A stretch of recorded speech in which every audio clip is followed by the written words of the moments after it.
नमस्कार दोस्तों, मैंने प्रीवियस वीडियो में वेद के बारे में बताया है। ऐतिहासिक काल में वैदिक काल का समय 1500 ईसा पूर्व से लेकर के 600 ईसा पूर्व तक का है।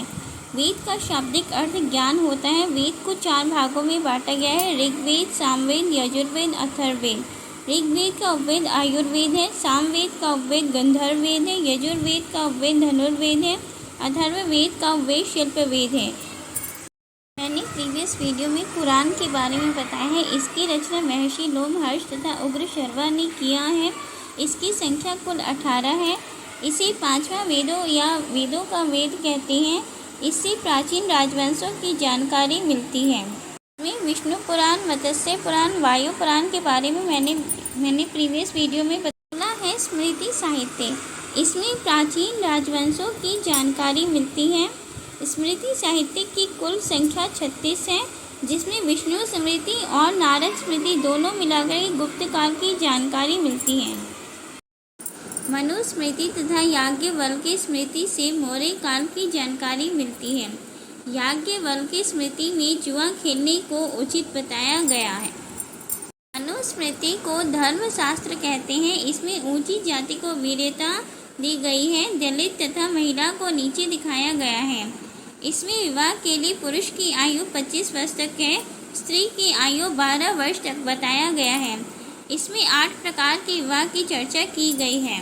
16 प्रकार के संस्कार बताए गए हैं। पुरुषार्थ 4 प्रकार के होते हैं: धर्म, अर्थ, काम, मोक्ष।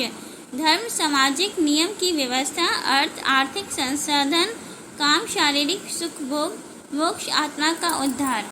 से 5 वर्ष की अवस्था को बाल्यावस्था कहा गया है। आश्रम की कुल संख्या 4 बताई गई है: ब्रह्मचर्य, गृहस्थ जीवन, वानप्रस्थ, सन्यासी। ब्रह्मचर्य को 5 वर्ष से 25 वर्ष, इसमें गुरुकुल में शिक्षा प्रदान करना है।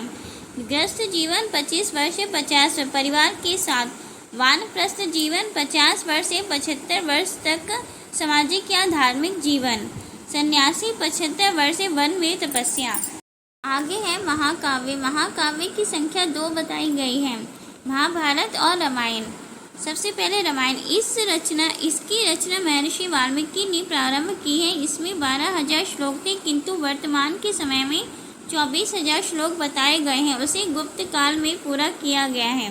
अकबर के समय रामायण को फारसी में महाभारत। ये विश्व का सबसे बड़ा महाकाव्य है।